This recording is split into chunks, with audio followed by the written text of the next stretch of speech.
নমস্কার বন্ধুরা, রূপা simple and daily লাইফে আপনাদের সবাইকে অনেক অনেক স্বাগত। দই ইলিশ, দই কাতলা তো অনেক হলো। আজ আমি তৈরি করে নিয়েছি দই বাটা। বাটা মাছের সেরা একটা রেসিপি, অত্যন্ত লোভনীয় একটি রেসিপি। দুপুরবেলা ভাতের পাতে যদি এমন একটা মাছের রেসিপি থাকে, মাছে ভাতে বাঙালির তো আর কোনো কথাই হবে না। তাহলে চলুন রেসিপিটি শুরু করা যাক। একটা লাইক দিয়ে পুরো রেসিপিটা দেখার অনেক অনেক অনুরোধ রইল আমার সকল বন্ধুদের কাছে।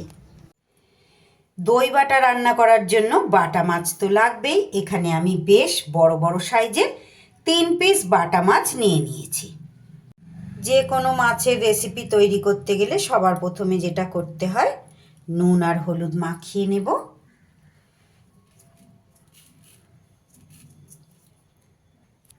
সুন্দর করে মাছগুলোতে এইভাবে নুন আর হলুদ মাখিয়ে নিতে হবে। ভীষণ সুন্দর একটা রেসিপি বন্ধুরা। আপনারা তো অনেক রকম মাছ দিয়েই তো দই দিয়ে খেয়েছেন, একবার এইভাবে বাটা মাছ দই দিয়ে রান্না করে খেয়ে দেখবেন। এত সুন্দর লোভনীয় স্বাদ। বাটা মাছ একটু কাঁটা হয় ঠিক কথা, তবে এরকম একটু বড় নিলে কাঁটাটা একটু কম হবে, মানে কাঁটাটা একটু বড় হয়। মাছ বড় হলে কাঁটাটাও বড় হয়, এই কাঁটা কখনো কম হয় না। যাই হোক, একটু এইভাবে বড় সাইজের মাছ নিয়ে করে খেয়ে দেখবেন বন্ধুরা, ভীষণ সুন্দর হয়। দই পোনা, দই কাতলা, দই ইলিশ, বিভিন্ন ধরনের মাছকেই কিন্তু আমরা দই দিয়ে রান্না করি, তবে এইভাবে বাটা মাছ দিয়ে একবার করে দেখুন। নুন হলুদ আমার সুন্দর করে মাখানো হয়ে গেছে। 10 মিনিট পর মাছটা খুব সুন্দর করে নুন হলুদ মাখানো হয়ে গেলে এইবার আমি গ্যাসে কড়াই বসিয়ে কড়াইতে দিয়ে দিচ্ছি সর্ষের তেল। তেলটা একদম এইভাবে ধোঁয়া ওঠা গরম হয়ে গেলে মাছগুলোকে আমি দিয়ে দেব। আমি এখানে সর্ষের তেল দিয়ে করছি বন্ধুরা, আপনারা চাইলে এটা সাদা তেল দিয়েও করতে পারেন। এবার সুন্দর করে মাছগুলোকে উল্টে পাল্টে ভেজে নিতে হবে। মাছ কিন্তু খুব মচমচে করে ভাজতে হবে না। খুব মচমচে করে যে কোনো মাছই ভাজলে কিন্তু মাছ একটু ছিপড়ে হয়ে যায়। মোটামুটি সুন্দর করে লাল লাল করে ভেজে নেব। আমার চ্যানেলে নিত্য নতুন রেসিপি পেতে প্লিজ বন্ধুরা আমার চ্যানেলটাকে সাবস্ক্রাইব করুন। পাশে থাকা বেল আইকনটা অল করে দিন, যাতে যে কোনো রকম নতুন ভিডিও আপলোড করলে সবার আগে আপনাদের কাছে নোটিফিকেশান পৌঁছে যায়, আর আপনারা সেটা সময় সুযোগ মতো দেখে নিতে পারেন। আমার চ্যানেলে নতুন বন্ধু, পুরনো বন্ধু, সব বন্ধুদের জন্য অনেক অনেক ভালোবাসা। অসংখ্য ধন্যবাদ বন্ধুরা আমার সঙ্গে থেকে এইভাবে আমার রেসিপিগুলো দেখার জন্য। আর যে সকল বন্ধুরা আজ প্রথম এসেছে, আমার রেসিপিটি ভালো লাগলে আমার চ্যানেলটাকে সাবস্ক্রাইব করে আমার পাশে থেকে যান। আর ফেসবুক পেজ থেকে যারা দেখছেন, আমার পেজটাকে একটা ফলো করে দেওয়ার অনুরোধ রইল। আমি প্রত্যেক দিন এই রকমই খুব সাধারণ অথচ ভীষণ লোভনীয় বিভিন্ন ধরনের রেসিপি কিন্তু শেয়ার করে থাকি। আপনাদের প্রত্যেকের ভালো লাগবে আশা করছি। মাঝারি আঁচে উল্টে পাল্টে মাছগুলো কিন্তু আমার সুন্দর করে ভাজা হয়ে গেছে। এবার সব মাছ ভাজাগুলো আমি আস্তে আস্তে তুলে নেব। আমার আজকের এই রেসিপিটি ভালো লাগলে প্লিজ বন্ধুরা একটা লাইক করে দেবেন, ছোট্ট একটা কমেন্ট করে জানিয়ে যেতে ভুলবেন না যে আপনাদের কেমন লাগলো। আপনাদের একটা লাইক আর একটা কমেন্ট আমাকে নতুন নতুন ভিডিও তৈরি করতে অনেকটাই উৎসাহ যোগায়। মাছ ভাজাগুলো আমি তুলে নিয়ে এইবার আমি এই মাছ ভাজার তেলের মধ্যে ফোড়নে দিয়ে দিচ্ছি একটা ছোট তেজপাতা আর সামান্য একটু গোটা গরম মশলা। মশলাটা থেকে সুন্দর গন্ধ বেরোলেই আমি এবার এখানে দিয়ে দেব মাঝারি সাইজের একটা পেঁয়াজ, একটু ছোট করে আমি কুচিয়ে নিয়েছি। আপনারা চাইলে কিন্তু এখানে পেঁয়াজটা বেটেও দিতে পারেন। এইবার পেঁয়াজটা একটু লাল লাল করে ভেজে নিতে হবে। খুব সহজ একটা রেসিপি বন্ধুরা, কিন্তু দুপুরবেলা গরম ভাতের পাতে খেতে ভীষণ ভালো লাগবে। অত্যন্ত লোভনীয়। মাছে ভাতে বাঙালির আমাদের তো প্রত্যেক দিন মাছ লাগেই, আর একটু বিভিন্ন রকমের আইটেম তৈরি করে খেতে কিন্তু আমাদের ভালোই লাগে। বিশেষ করে আমরা গৃহিণীরা বাড়ির সবাইকে কিন্তু একটু বিভিন্ন ধরনের আইটেম তৈরি করে খাওয়াতে আমাদের বেশ ভালো লাগে।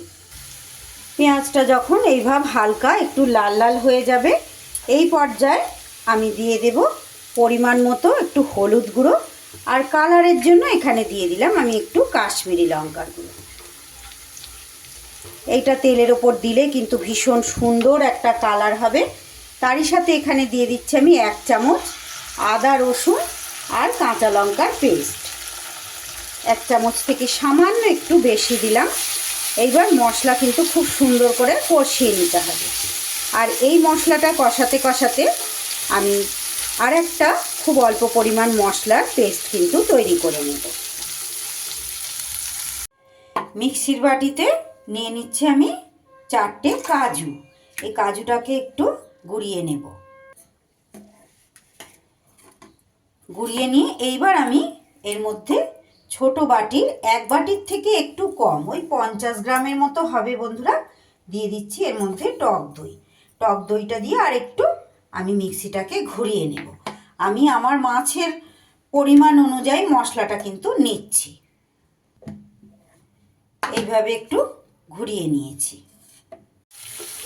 এইদিকে এই মশলাটাও কিন্তু সুন্দর করে আমার কষানো হয়ে গেছে। দেখুন আস্তে করে সাইড দিয়ে তেল ছেড়ে দিয়েছে আর আদা রসুনের কাঁচা গন্ধও কিন্তু চলে গেছে। এইবার আমি যে দই আর কাজুর পেস্টটা করেছিলাম সেইটা দিয়ে দিলাম। অবশ্যই এটা কিন্তু গ্যাস কমিয়ে দিতে হবে, না হলে দইটা কিন্তু ছানা ছানা হয়ে কেটে যাবে। এইবার একটু মিশিয়ে দিয়ে এইবার চাইলে আপনারা গ্যাস কিন্তু বাড়িয়ে দিতে পারেন। আর একটু মিক্সির বাটিটা ধুয়ে আমি এখানে জল দিয়ে দেব। এইবার গ্যাস বাড়িয়ে সুন্দর করে এটা কষিয়ে নিতে হবে। আমার আজকের রেসিপিটা ভালো লাগলে প্লিজ বন্ধুরা একটা লাইক করে দেবেন, ছোট্ট একটা কমেন্ট করে জানিয়ে যেতে ভুলবেন না। আর ভালো লাগলে অবশ্যই এইভাবে বাড়িতে আপনারা ট্রাই করবেন। ভীষণ সুন্দর খেতে হয়, গরম ভাত দিয়ে কিন্তু খুব ভালো লাগবে খেতে। একদিন ট্রাই না করলে আপনারা বুঝতে পারবেন না। এবার সুন্দর করে মশলা আমি কষিয়ে নেব। মশলা কিন্তু দেখুন এবার খুব সুন্দর করে জল অংশটা শুকিয়ে বেশ ভাজা ভাজা হয়ে তেল কিন্তু আস্তে আস্তে ছেড়ে দিয়েছে। ঠিক এইভাবে সুন্দর করে সব মশলা কিন্তু কষিয়ে নিতে হবে। এইবার আমি এই পর্যায়ে এখানে দিয়ে দিচ্ছি পরিমাণ মতো নুন, আর তারই সাথে দিয়ে দিচ্ছি একদম সামান্য কয়েকটা দানা চিনি। যেহেতু টক দই আছে, স্বাদটা ব্যালেন্স করার জন্যে ওই কয়েকটা দানা চিনি কিন্তু আমি এখানে অ্যাড করলাম। আপনাদের অপছন্দ হলে বা আপনাদের অসুবিধা থাকলে এটা স্কিপ করে দেবেন।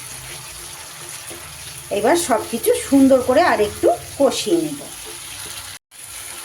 খুব সুন্দর করে মশলা আমার কষানো হয়ে গেছে। মশলা আর তেল একদম আলাদা আলাদা হয়ে গেছে। এইবার এই পর্যায়ে আমি এখানে পরিমাণ মতো জল দিয়ে দিলাম। আমার মাছের পরিমাণ অনুযায়ী জলটা কিন্তু দিয়েছি।